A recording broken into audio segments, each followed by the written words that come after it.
All right, welcome to Church in the Wild. Thank you for choosing to join us today as we worship together. I'm super excited to continue in our Monster series. Today we're going to be talking about The Invisible Man. I will tell you up front, this movie was made in the 1930s that I'm going to talk to you about today. So if I spoil it for you, that's your fault, all right? It's 100 years old. If you haven't watched it by now, I'm not going to ruin anything for you. You can look at Proverbs 25, but right before I begin the sermon, we're actually going to watch a quick recap of what's going on in India right now. We were able to get some video pictures of things that they've been doing. So watch this video. It's about a minute long.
All right, so that is so exciting. I love that. Let's give it up for the mission team. I know we're not supposed to covet, but I'm definitely coveting them and their ability to go and do that. That is life-changing for them. You saw some of the food. We were able to feed an entire village for 3 months with food that we were able to bring in. And so just amazing, incredible stuff that we get to be a part of, and you get to be a part of. Every dollar that you give has helped us do more over there. And man, I could talk about this forever, but they're going to come back and want to talk about it. And so I'm not going to try to steal their thunder. I'm going to talk about The Invisible Man today. The Invisible Man movie is about a man who shows up in a small town in England covered in bandages and wearing dark glasses. Very mysterious. He demands to be left alone and does research, and every time, conveniently, that his rent bill is due, he disappears, and they can never find him, which some of you know exactly what that is like. He is eventually making bigger and bigger messes, and they can hear him laughing, and they think he's talking to somebody else, and so they go to evict him, and when they go to evict him, he throws a man down the stairs, rips his bandages off in front of the police, and disappears entirely while laughing hysterically. And turns out this is not the first time that this has happened. So he's also disappeared earlier in London from his fiance and from his boss, and he's just gone and disappeared, and they can't find him. So they're doing all these things to try to find him. They have the police looking for him, all these other people, and he eventually makes what he calls visible partners. So it's people who he kind of coerces and manipulates into doing things that are crimes. And he's very casual about these crimes. He's like, well, we may commit a few crimes like derailing a train, but that's nothing when we get to rule the world. And every time his visible partners get caught and get in trouble, he's nowhere to be seen. He disappears again and again and again through the entire movie until it starts to snow. And they can see an outline of him in the snow. So he tries to run away, but the detective who is chasing him sees footprints in the snow.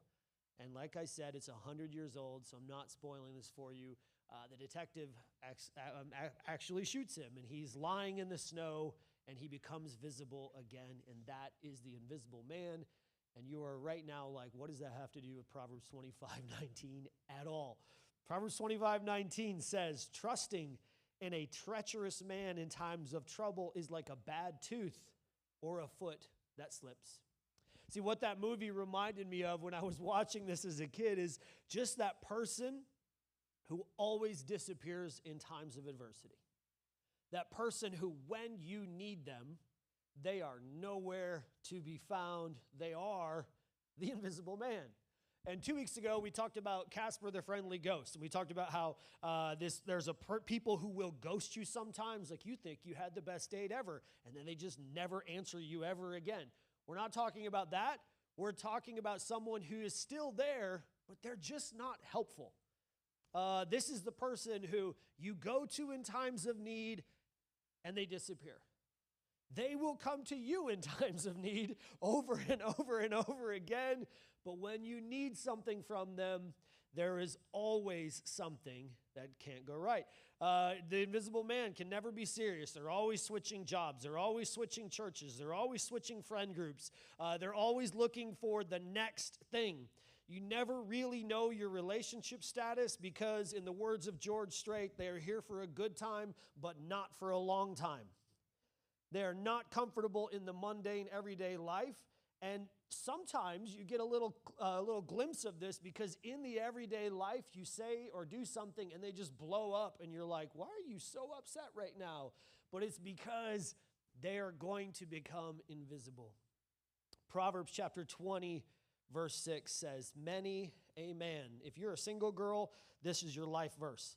Many a man proclaims his own steadfast love, but a faithful man who can find. Right? We can all agree on that. That is the truth. There's a lot of dudes who are like, I love you. Are they a faithful, good man? So let's talk about why they are the invisible man. What makes an invisible man the invisible man? Well, it could be one of two very different reasons. One, they do not think they can win, so they just quit and disappear. They could be becoming invisible during conversations because you have trained them to believe that no matter what it is, they can't find a win in it, so they just disappear. Okay? So they could be turning to Xbox or turning to television or turning to social media or turning to TikTok because they feel like they can win on there. And in the everyday relational parts of life, they feel like there's no way they can win with you. So it's easier for them to just kind of disappear.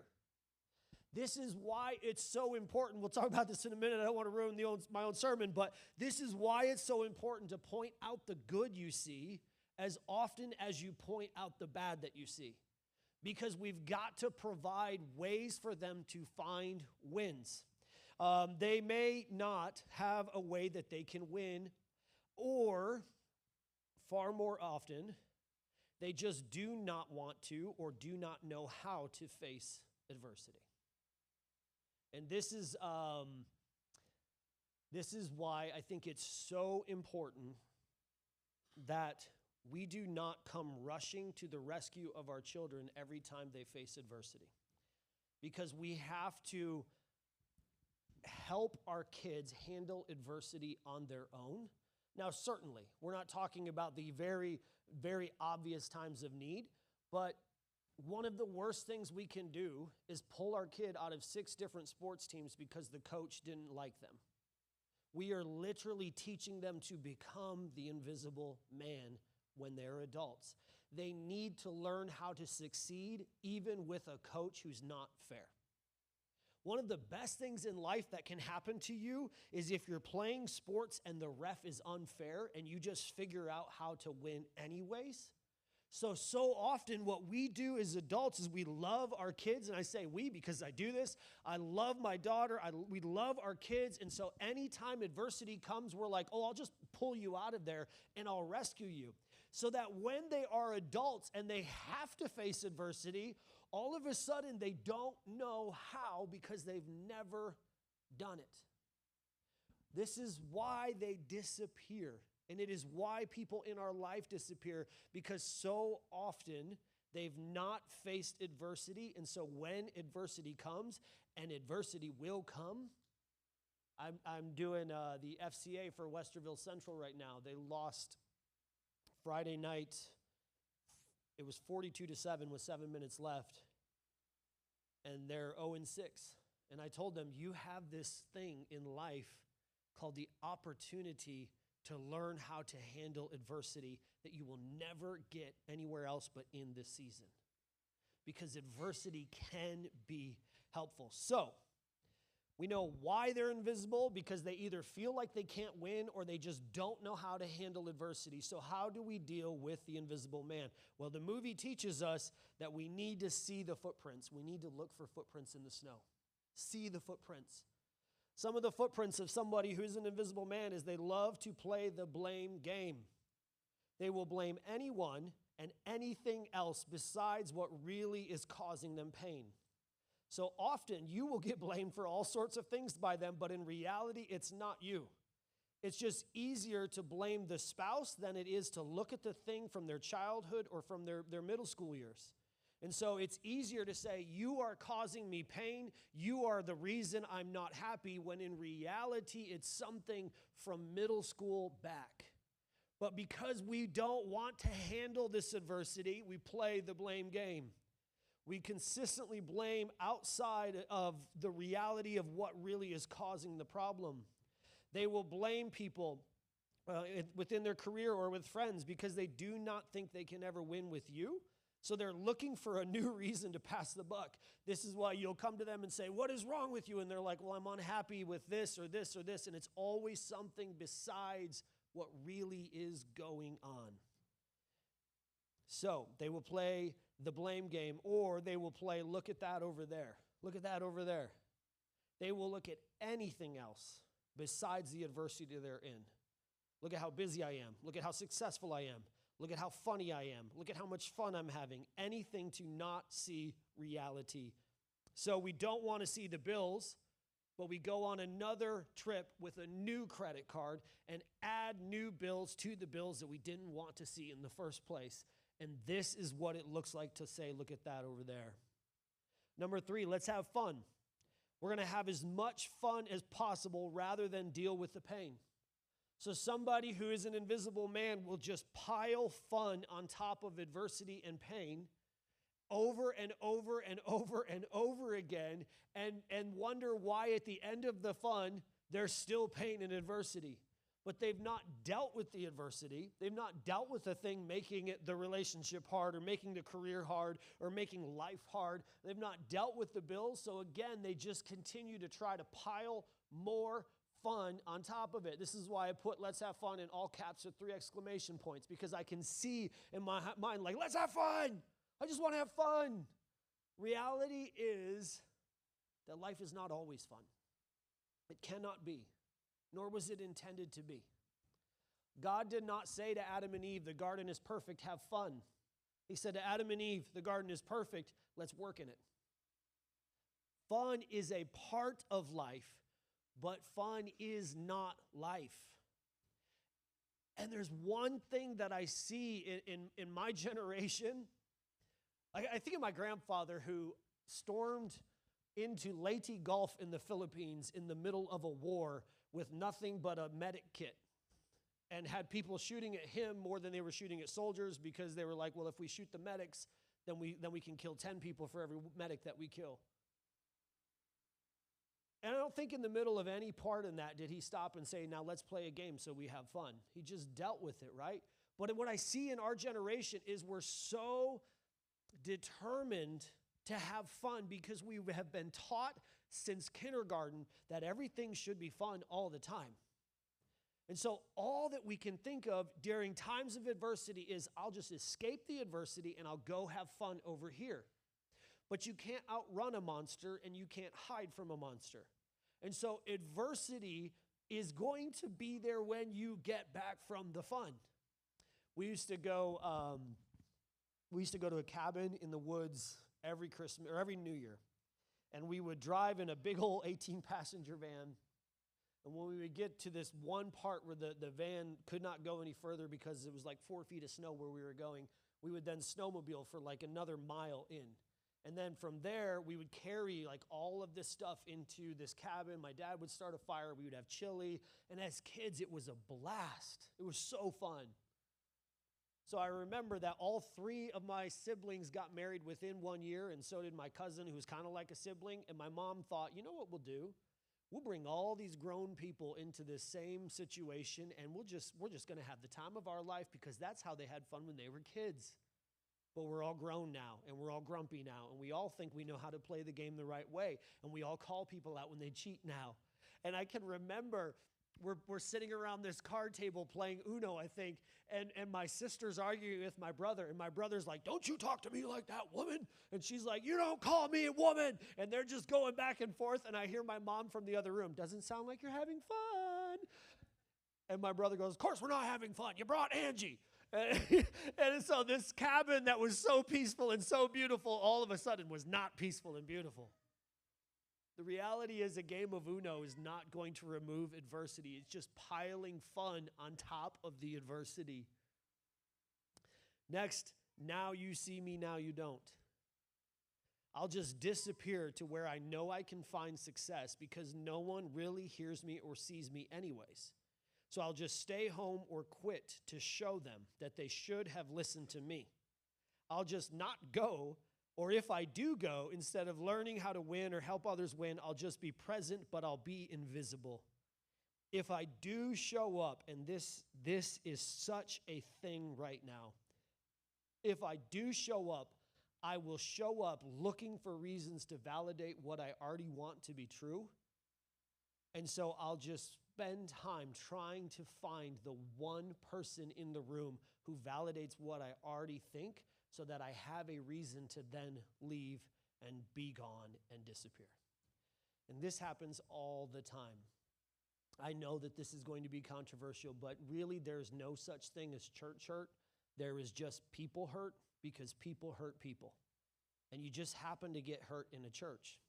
But if you didn't get hurt in the church, you'd get hurt in the gym, because somebody would film you and start making fun of you while you were trying to squat. And if you didn't get hurt in the gym, you'd get hurt in the bar. And if you didn't get hurt in the bar, you'd get hurt in your car. If you didn't get hurt in the car, you'd get hurt at school. Because adversity happens because people hurt people. And in reality, we have people hurt. People hurt people. But what happens so often in life is we've been hurt, or we know somebody else who's been hurt, so we walk in looking for the reason to validate what we already believe. And as soon as it happens, we're like, perfect, got him, got my chance to disappear. And this is why I've had people disappear from church and ghost me, and then I find out later on, like, well, you were the only one who was my friend. I'm like, well, I'm sorry, I thought I was your friend. I don't know how that's bad. Well, it was just you. Or you know what, everyone but you. Or there's all these reasons for people who disappear, because we're looking to validate what we already want to be true. So when you're in that relationship and you go to them and you need help, and they're like, she's so clingy, I knew it, and they disappear. Oh, he's so domineering, I knew it, and they disappear. They're looking for something to validate what they already believe, so they have a reason to disappear. And I am such a hypocrite about this, because I do this too. And I'll give you a perfect example of this. Many of you know I'm not from this state. Therefore, you know I don't cheer for the team from this state. So what I find myself doing when I go to team games from the team from this state that I refuse to name is I find myself judging the fans so much at the game that I went to. Why? Because I want to be right about the team I chose to cheer for.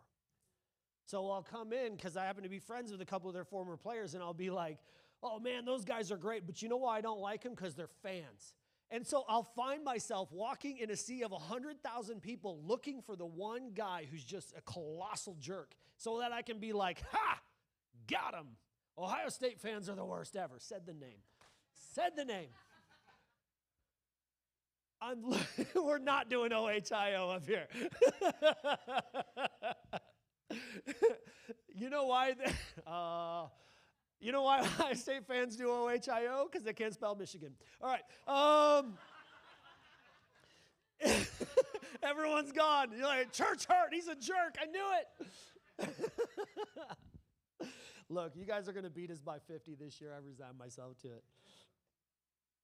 I will do this. I will look for reasons to why I think something I already believe is true, so I can validate my reason to continue to think what I already think, so I can be invisible and disappear and have a reason to do it. And this happens so often in life. And so if you have a person in your life who every time you go to them in time of need, they're like, I would help you, but 16 years ago, you did this, and so now I'm not going to help you. They're just looking for a reason to validate what they already believe is true. So they have a reason to disappear. So then, how do we deal with this person? Because odds are really high, we either really love this person or we are this person. Odds are really high that all of us in this room are one of two people. We either like are best friends with that person, but we just know they're going to let us down. Or we're like right now, like, oh, I don't know anyone like that. And everyone else in the room is like, oh, I know one person like that. So how do we deal with them? Because you can't outrun them. You can't just keep switching churches, jobs, friends, relationships, people over and over and over and over again, hoping to never find somebody who disappears when you need them. Because horror movies, monster movies teach us this. They teach us that no matter how far and how fast and how athletic you are, the bad guy will catch you at the very end of the movie. And you can't hide from him. Because no matter how good you are at hiding, the bad guy knows which table out of 57 tables in the cafeteria you hid under. He knows right to stop right there. And he's like dragging some piece of metal, and he knows to stop right at the one you're at. This is true about life. You cannot outrun adversity. Adversity is a part and a piece of life. So we can't outrun it, and we can't hide from it. And we can't just keep piling fun on top of it. So how do we deal with someone? Well, we need to point out the wins or the good things that we see in them. If they keep disappearing every time there's a serious relationship conversation and we just watch them, their eyes glaze over, and all of a sudden they start shifting over to watch the TV. If that happens, odds are really high they think they cannot win with you, and so they've given up. Because all of humanity was created for a purpose, and all of humanity was also created with a need to find a way to win, because we have to be able to survive. So for centuries, we were finding ways to win until all of a sudden now, we don't have those opportunities. So what do? We disappear to go find them. This is why we will spend countless dollars gambling on sports, but not talk to our wife about the problems that we really have. This is why we will spend countless hours on football, but not talk to the person in the room who's trying to talk to us about the serious things. This is why we will spend countless hours on TikTok, because you know what TikTok does? It gives us a quick win. We've got to win. We've got to win. I'm better than that person. They're doing that, and I'm not. I won today. Because we need to find ways to win in life to be a complete human. It's a part of our DNA is to win. So if you have an invisible man or woman or child in your life, point out when they win. As often as you point out when they lose, point out when they win. In fact, build ways into the relationship for them to win. And then point it out when they do. So if you're only going to point out every time they don't get the clothes in the one place that you want them to get, point out also that they come home from work having done a really good job at work. Build ways into your relationship for the people around you to win, and then celebrate when they do. Celebrate when they do. I really believe that the reason video games are a thing is because we had generations where we were like, we need to have adversity and we need to find ways to win and overcome these things. And all of a sudden, in the middle of the 80s and 90s, that was taken away from a lot of boys if they didn't play football. And so they didn't know how to find any other way to win besides online. So we, for decades now, have not been able to handle adversity other than disappearing to find a way to do it. So if you have people in your life and you're going to point out the negative, build in ways to the relationship for them to win, and then point it out and celebrate it when they do. So if your kid paints on the thing that they're not supposed to paint on, you can point out that they're not supposed to paint on it, but also make sure that when they color on the page they're supposed to color on and it looks ridiculous, make sure you point out, boy, that's a great snowman. Because that's pointing out and figuring out ways for them to win. And all of a sudden, someone who has gone invisible will come roaring back into sight when they've had a little bit of success. So often, our spouses and our children and our coworkers and our employees just think that they can't win with us, so they're just going to find a place that they can. And that doesn't mean they're going to do just horrible bad things. It just means they're going to spend time watching something that makes them feel like they can win, or spend time talking to the one friend who helps make them feel like they can win. So be that friend. If you're going to point out every time your spouse spends money she shouldn't, point out the times that she doesn't and celebrate it. Figure out ways to point out the good you see. Number 2, keep being visible. Stay consistent. Don't get inconsistent with an inconsistent person. Stay visible. Stay present. Stay visible. Number 3, bring on the serum. In this movie, everyone is trying to find this one serum to help the guy become visible again. Our serum in life is perspective. Bring on perspective. We may not be able to fix every problem, but we can always fix our perspective.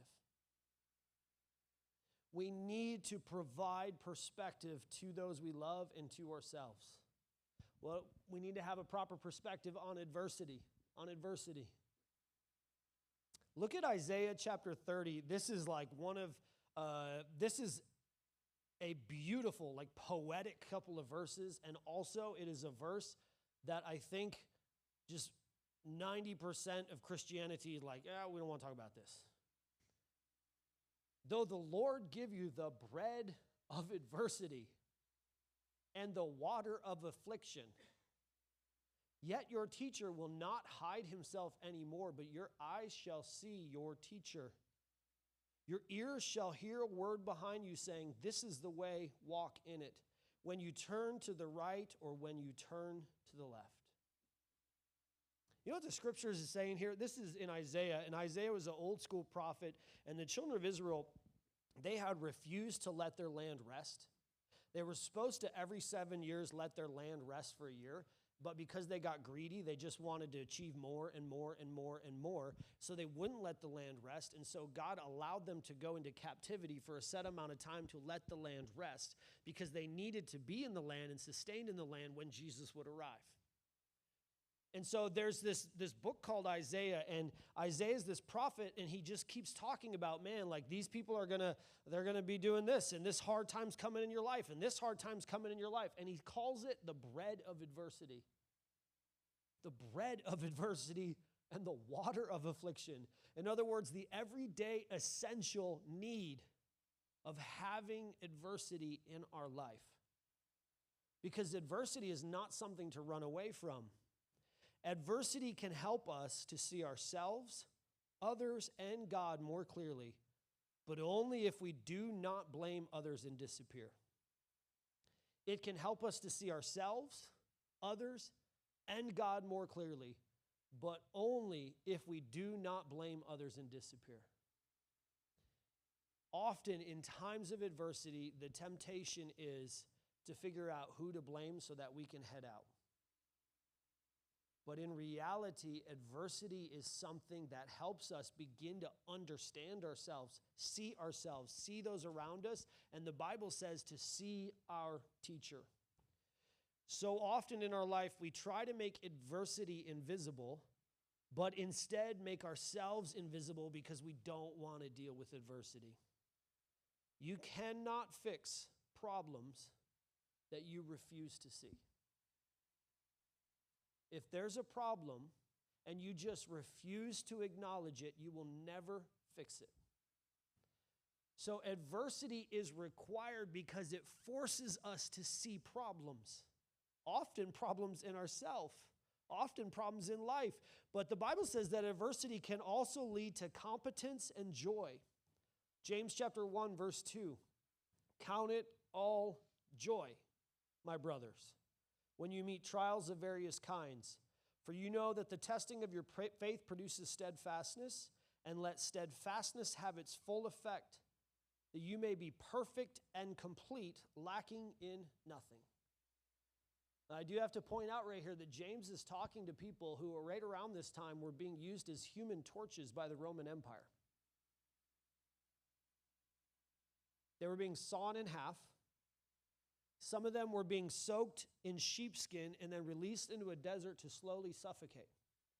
Some of them were being put into logs and the logs sawn in half. Some of them were being fed to animals. And yet James says, count it all joy, brothers and sisters, when you meet trials of various kinds. For you know that the testing of your faith produces steadfastness. And when steadfastness has its full effect, you are perfect and complete, lacking in nothing. Now, if James is going to say this to people who are being used as human torches, surely we can survive the person who doesn't like us because we didn't put the same political yard sign up as them. Surely we can survive the rude comment on social media. Adversity is good for us if we stick in the adversity and learn competence. Competence is different than confidence. And I think what we've tried to do so often is to teach confidence, and really what we need to learn is competence. Because competence says, I know that I have what I need to get through this. So I'm confident in adversity, and I'm confident out of adversity. Because I know that my parents or my school or my church or my friend circle has prepared me to be able to handle and take care of myself even in difficult times of adversity. And that's competence. Competence says, I'm sure that with the help of God and with my community, I can figure out a way to get through the adversity that I'm in. And when we talk about this, he says, you are perfect and complete, lacking nothing. Competence leads to confidence. This is why it's so important that we teach our children how to solve the problem rather than running out to solve the problem for them every time that there is a problem. Because if we teach them how to solve the problem, they will begin to be competent rather than just confident. You can be confident without being competent, but competence always leads to confidence. Because if as a young person they learned how to solve difficult times and difficult trials and difficult tests, they learn how to be confident even in the difficult times.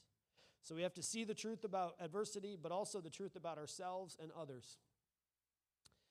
Often in times of adversity, we project ourselves onto others when we blame or accuse them. Think about in Scripture, 3 examples. There's a man named Cain who is at the time the only murderer recorded in the entire Scripture. So he's recorded as being the only live murderer. God goes to punish him for being a murderer, and what does Cain say? If anybody knows about this, about you punishing me, everyone's going to murder me. But no one had even thought of murder besides him. Often in times of adversity, what we do is we project who we would be and what we would do onto others around us, and we begin to blame them. Judas accused the lady who poured oil on Jesus' feet of not caring for the poor, and yet it was Judas who was stealing from the poor the entire time. The wicked servant accused the good master of being evil when he hid his talents. He didn't just say, I'm sorry, master, I hid my talents. He said, I know that you do this and you do this and you do this. What was he doing? He was revealing what he would have done had he been in the situation of him. This one is absolutely wild. Recent studies have shown the least generous people in America are the ones who vote for government to regulate the highest taxes in America and vice versa. Why? Because what we do is we say, you know what, tax them or they won't give, because we won't give unless we're forced to. Or we say, you don't have to tax them, we'll just take care of people, because that's what we do. When we go in adversity and we begin to blame others and then find a reason to disappear, we are actually pointing out what we would do if we were in their situation. What you see in others is often a reflection of what you are afraid to see in yourself. What we see in others is often a reflection of what we are afraid to see in ourselves. So it looks like this. Well, I'm quitting this job because I know that my boss is favored against me. In reality, we don't know, but that's what we would do if we were the boss. Well, I'm quitting this because I know that this is happening. But in reality, we only know what we would do if we were in that situation. Now, there's a man who's a lot smarter than me, so I'm going to read a very long quote from him, and I think that this is very brilliant. This is Erwin McManus, and he said, "The greatest way to measure the condition of your soul is not what you say about yourself, but what you say about others. This is because you do not see the world as it is, but as you are. If you're consistently seeing beauty in the world around you, it is because you have cultivated beauty inside of your soul. By contrast, if you cannot help but see the negative in those around you, it is because you hold negativity in your soul and exude it everywhere that you go." Now, that's his words, not mine. So you can be mad at him, not me. I didn't say that. He did. But so often I find that this is true. What we look for in life tells us who we are. So if we look for every opportunity, well, I knew that. I know what they meant. They said hello, but they didn't mean hello. They actually meant this. They complimented my shoes, but I know that meant they didn't like my hair. Oh, you know what they did? They said hi to my spouse, but not to me. I know what they're doing. Oh, you know what they did? They did say hi to me, but they didn't say bye to me. And so I know we are revealing what is true about ourselves that we're afraid to face. So when an invisible person plays the blame game over and over and over, what they will say is, I just see the world as it really is. But none of us see the world as it really is. We only see the world as we are.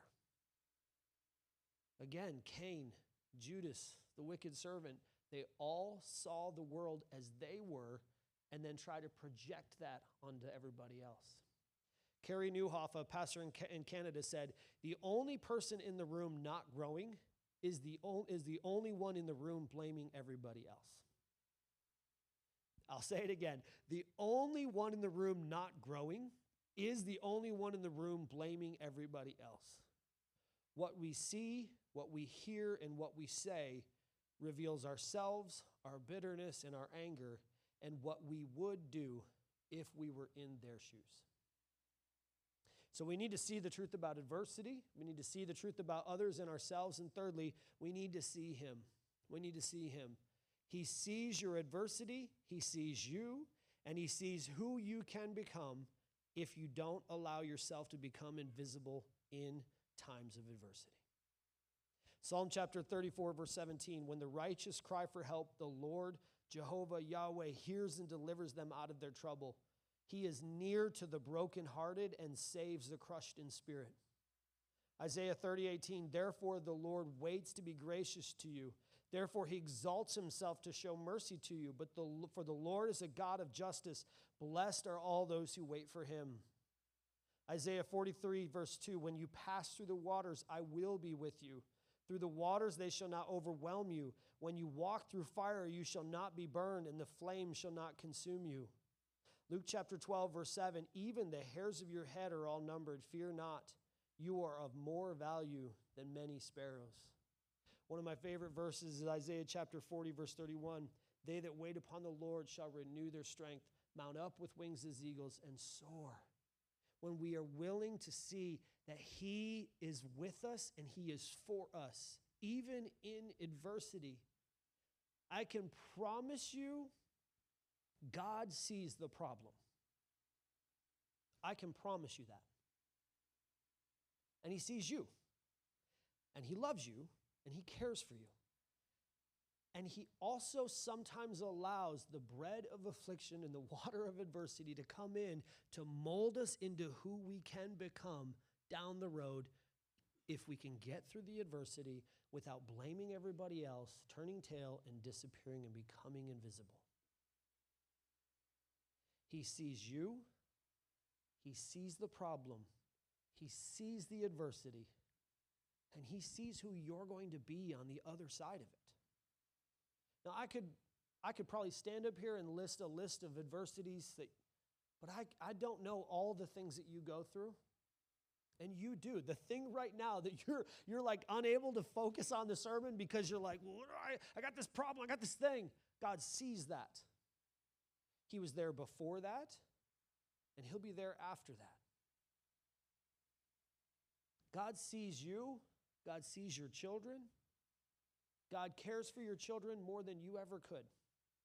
God has you, and He has your kids.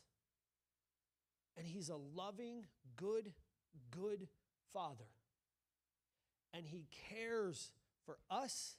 He cares for our problems. And He cares for who we can become on the other side of them. But we cannot allow adversity to make us disappear. We cannot allow adversity to make us remove ourselves from others. And I know they're judging me right now. I know they're judging me because I know that you don't know. They could be going through something completely different and yet just as difficult and hard. Everybody is going through something that we don't understand or know about. God sees you. He sees the adversity. He sees who you're going to be on the other side of that adversity. And He wants to walk with you through the adversity. Worship team, you guys can come up here. Think about three men in the Bible. Their names are Shadrach, Meshach, and Abednego. Solid names. Solid names. Ty, good names. Good names for kids. Shadrach, Meshach, and Abednego. We have one kid named Shadrach, Meshach, and Abednego. And they're about to go through incredible adversity. And you would think that because they're standing up for God, that He would just shut the fire off or remove them.